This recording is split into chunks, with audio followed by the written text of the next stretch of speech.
방송을 이렇게 마련해서 여러분들과 함께 공유하려고 하는 것은 일요일임에도 불구하고 계속해서 속보가 나오고 있습니다. 이거 어떻게 봐야 하는지 하나하나 따져볼 텐데요. 무엇보다도 한남동 윤석열, 김건희가 지금 퇴근을 하지 않고 버티고 있느냐, 아니면 어쩔 수 없이 이사 나갈 곳을 찾지 못하느냐, 왜 아크로비스타에는 가지 못하느냐, 뭐 이런저런 얘기가 있는데, 자, 박근혜 전 대통령의 사례를 보면 이틀 그리고 한 10시간 정도 지나서 54시간 또는 56시간 사이에 청와대를 비우고 나갔습니다. 그런데 윤석열은 내일까지도 지금 나간다는 계획이 없습니다.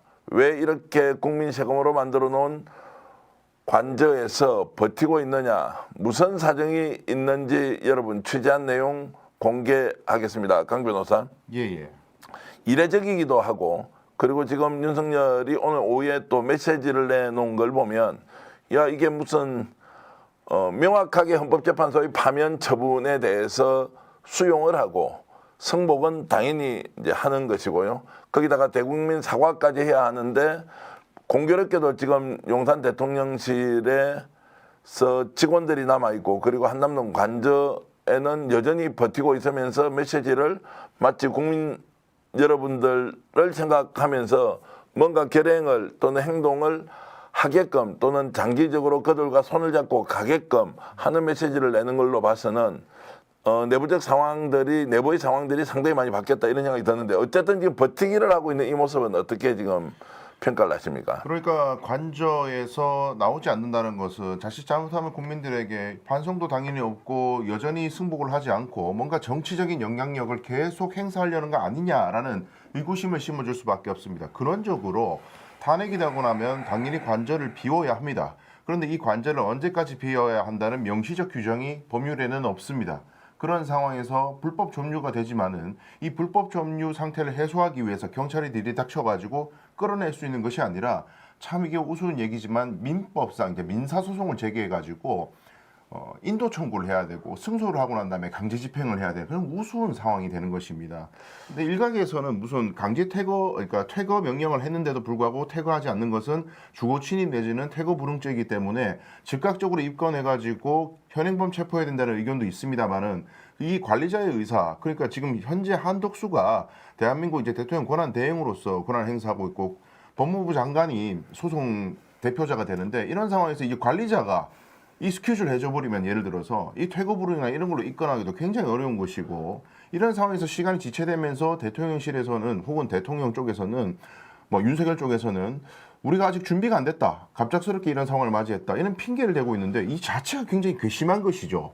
자, 파면이 되면서 이제 국가적 손실은 천문학적입니다. 실제 이제 용산으로 옮기는 비용도 1조 원 가까이 또는 1조 원을 넘어섰을 수 있다. 그런데 대선을 치르고 나면 용산을 쓸 수 없고 청와대로 다시 돌아가야 하는데, 야, 이건 가능하냐? 시간적인 문제도 있고 비용적인 문제도 있고, 그리고 여러 가지 상황들이 매우 복잡하게 꼬여 있는데, 국정의 난맥상은 물론이고 완전히 지금 정치, 경제, 사회, 그리고 외교 모든 것이 파탄지경인데, 하나하나 뚜껑을 열어보니까 밑도 끝도 없이 해결해야 될 과제가 너무나 많이 있다라고 이제 하는데, 일단 용산, 자, 대통령실 그리고 한남동 관저를 지금 비우지 않고 있는 이 문제에 대해서 집중적으로 여러분들과 우선 이야기를 해보겠습니다.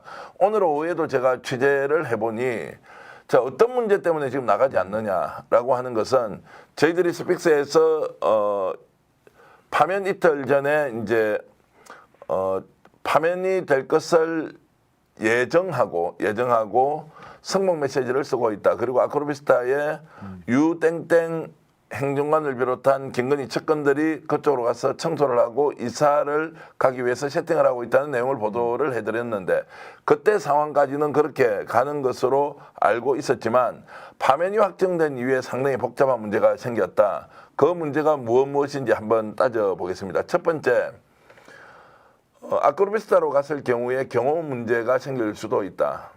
어떤 경호 문제냐? 경호원이 지금 13명 정도 또는 15명 정도 가는 걸로 되어 있습니다. 경호부장 1명에 경호과장 2사람, 그리고 각 과별로 그 2사람의 경호과에 있는 경호과장급 인물 밑으로 이제 한 5명에서 한 7명 정도의 인원이 배치되어서 한 15명 정도가 자 전직 대통령 예우에 관한 법률로 이제 경호를 하게 되는데 아크로비스타의 경호가 되겠느냐 안 되겠느냐 뭐 이제 이런 이야기가 있습니다. 그런데 더 중요한 것은 김성훈 차장과 이광우 경호본부장이 윤석열이 파면되고 자 그러면은 대통령실 한남동 관저를 비워야 하는 상황이 오는데 이걸 대비해서 뭔가 사전에 준비를 해야 합니다. 그러면은 자 퇴근을 하려면 준비해야 되는 곳이 세 군데가 있습니다. 첫 번째 경호처가 움직여야 되고 총무비서관실이 움직여야 됩니다. 세 번째 대통령실의 시설팀도 함께 움직이면서 이렇게 이사 준비를 해야 하는데 이걸 일체 하지 않았다. 아예 못하게 했다. 왜냐하면 현충원에 가서 참배를 해야 한다. 대통령이 업무에 원대복귀를 하는데 자 만에 하나 상황을 대비해서 빨리 관저를 비워야 함에도 불구하고 여기에 대한 준비를 아예 못하게 했다는 거예요. 그러면 이것이 이제 직무유기냐 아니냐 이제 이런 문제가 바로 나와버리지 않습니까? 그런 내용을 지금 듣고 나면 어떤 생각이 듭니까? 가장 괘씸한 게 뭐냐면 김성훈이 그러면 왜 파면의 파자도 못 꺼내고 대비조차 안 하게 했느냐? 왜 그랬겠습니까? 심기경호를 한 겁니다. 네. 윤석열 앞에서 감히 그런 대비를 한다는 것은 이거 파면될 가능성을 대비하고 염두하는 것마저도 불경한 시도로 보고 아예 그런 행동을 못하게 했다. 철저히 윤석열의 간신으로서 상황 판단을 흐리고 그 밑에 신복으로서 자신의 영향력을 유지하려고 하는 김성훈이가 준비조차 못하게 했다는 것 자체가 완전히 지금 윤석열의 인식 구조 자체를 아주 비현실적인 탄핵이 기각될지도 몰라 각하될지도 몰라라는 그런 잘못된 현실 인식을 더 강화시키는 전형적인 간신의 행태를 보인다는 거죠. 이건 정말 심판받아야 됩니다. 자 그리고 이제 제가 취재를 파면 전에 해봤을 때는 김건희는 모든 것을 그냥 내려놓는단 말이 포기하고 아크로비스타로 가자라는 의견이 굉장히 강했고 어제도 사실 제가 오후에 경호처에 있는 어떤 분으로부터 전원이 되는 과정에 제가 직접 확인을 했는데 지금도 김건희는 아크로비스타로 가자고 하는데 경호처의 사정이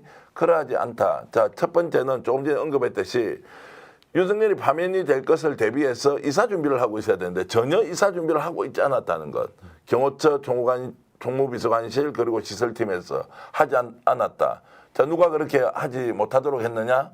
그러면 김성훈 차장과 그리고 이광우 경호본부장이 그렇게 했을 가능성이 있다. 그러면 파면이 되고 나서 신속하게 이사를 할 수 있도록 사전에 자 준비를 하지 않았던 책임도 있지만 파면이 되고 나서 지금 신속하게 움직이지 않느냐라는 부분에 대해서는 뭔가 내부에서 갈등까지 있는 거 아니냐. 김건희는 나가려고 하고 거기에서 나가지 말자 또는 못 나가는 상황이 있다는 것 때문에 자 논쟁이 벌어지는 것은 아니냐. 아니면 마치 갈등이 있는 것처럼 해서 상황 때문에 못 나갈 수 있으니 우리가 여기 장기적으로 이곳을 사용해야 한다는 쪽으로 뭔가 계획을 가지고 움직이는 거 아니냐라는 의혹 제기도 할 수가 있고요. 스픽스는 말하는 언론입니다. 대세는 유튜브, 그중에서 스픽스. 좋아요, 댓글, 구독, 알림 설정. 여러분이 저희를 사랑해 주시고 우리가 여러분을 사랑하는 4가지 방법입니다.